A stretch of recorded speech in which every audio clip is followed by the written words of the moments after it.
Zach, let's go over our progress. From what Olivia told us, and the sketchbook we found at Becky's house, Nick and Diane became our primary suspects. There were a couple of reasons for this. First, Becky gave the missing locket to Diane. Also, Nick has no alibi for when Anna and Becky were killed. We followed Nick to the art gallery, which led us, unfortunately, to our third victim. The third victim, Diane, was strung up in the entrance hall of the art gallery. Her hands were tied and a knife was sticking out of her chest. However, there was a marked difference from the previous crimes. Do you remember what that was, Zach?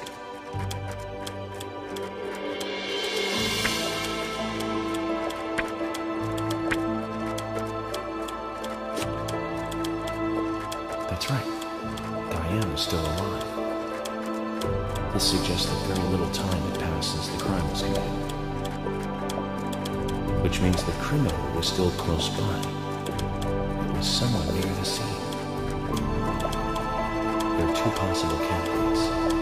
Nick, who was knocked out in the entrance. Zach, who was the other person in the gallery?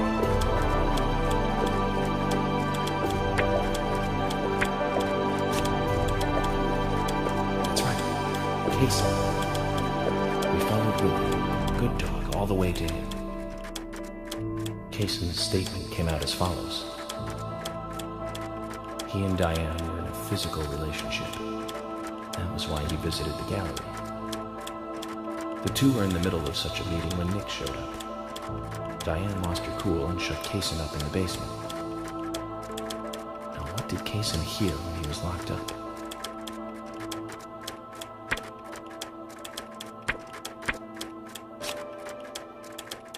That's it. The sound of boots passing by. Nick was wearing boots that day. Which means it was likely that Diane met with Nick in her room. Nick said he argued verbally with Diane about her playing around with men, but they eventually decided to go out drinking to make up. However, immediately after that, Nick was attacked by someone in the entrance hall and knocked unconscious. We saw the rest. Zach, do you think that Nick is our serial killer?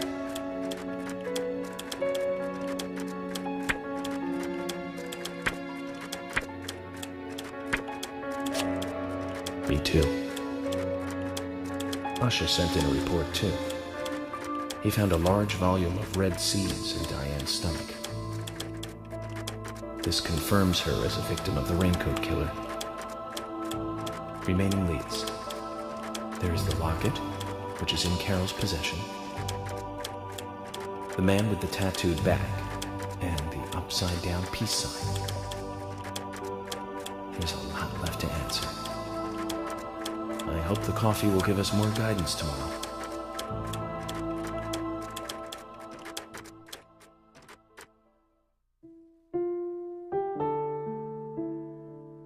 Zach, what did you think about George pouring his heart out? I was surprised. It's the end of a monarchy. And he called me York instead of Agent Morgan.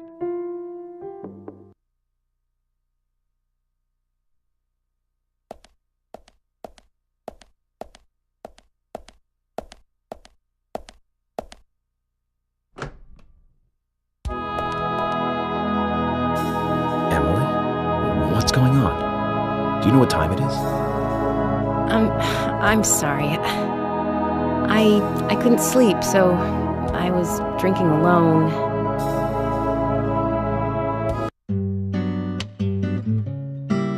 My mother was a very kind woman. She always smiled so brightly, and baked cakes and cookies every day. She'd say that I needed the sugar because I spent so much time thinking. My father was always quiet. We never talked much. He was a federal agent, just like me. And he was hardly ever at home. The only words he ever had for me were harsh ones. I had a vivid imagination, and I remember he once said this to me. plenty of crazy things in this world. You don't have to go dreaming them up. And it's my job to make sense out of them. One day you'll understand what I'm saying. I learned later that my father was one of the first to ever use criminal profiling to catch bad guys. And so now I'm doing exactly the same job that he did. Like father, like son. Can I ask you something? Shoot. Mind if it's something personal? Fire away. Who's Zach?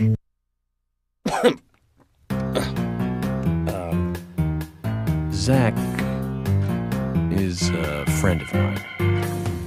Oh, so you do have friends. Yeah. He's my only friend.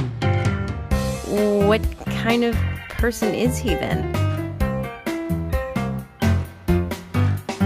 Well, I've never seen his face.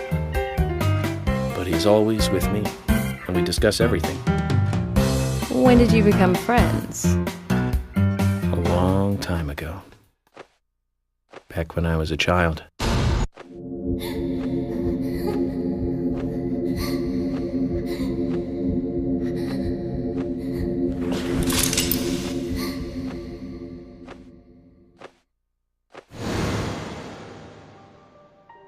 I was 7.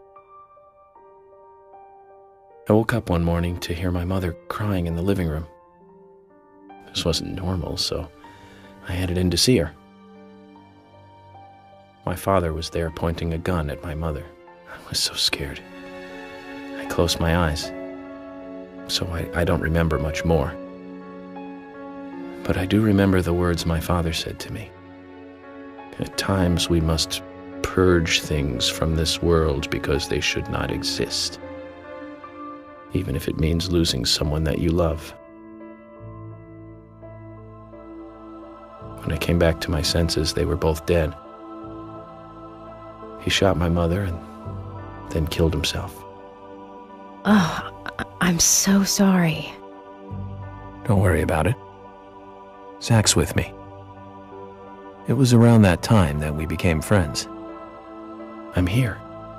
I'm with you, he said. I'll be here always.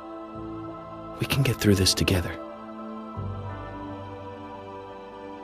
Quite aside from that terrible scene in front of me, that voice seemed to make me calmer. And here we are, working together, getting through things. This is the first time I've ever told anyone about this. I wonder if Zach will get angry. That's a sad story. But I don't want you to take this the wrong way, but I'm sure there was a reason for what your father did. I know. I think maybe I became an agent to find out why he did what he did.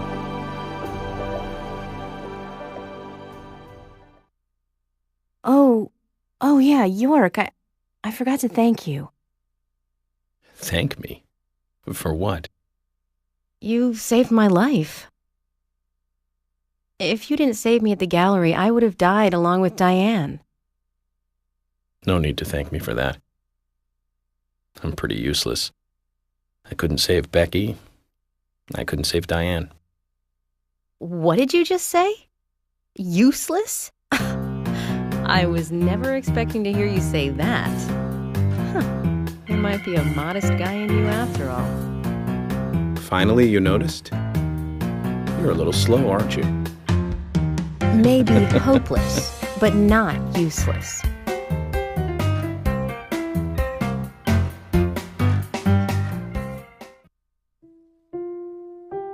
Zach, do you think Emily got home safely?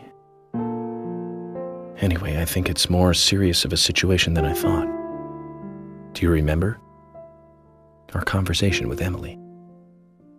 She's really interested in you.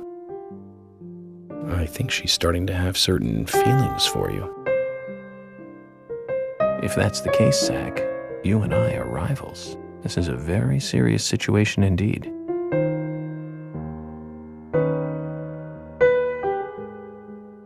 Well, if it comes to that, let it be a fair fight. Agreed?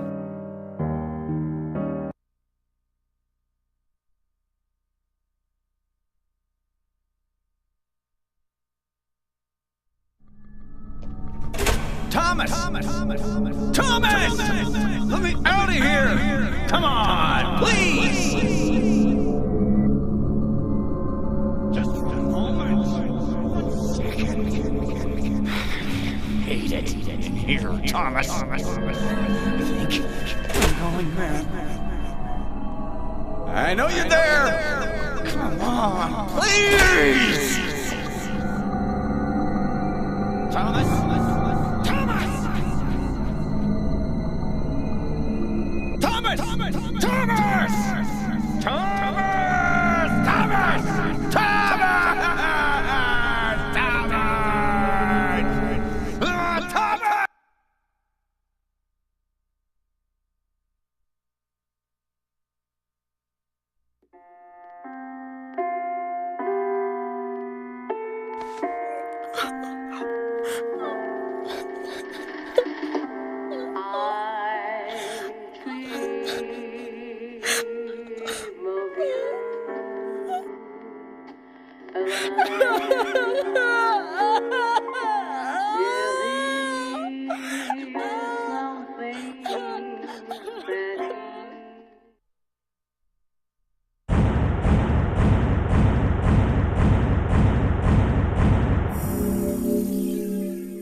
Previously during the investigation.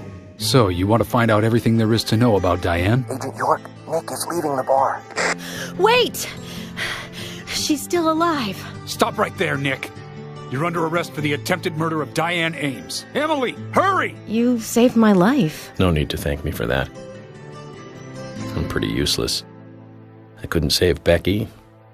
I couldn't save Diane.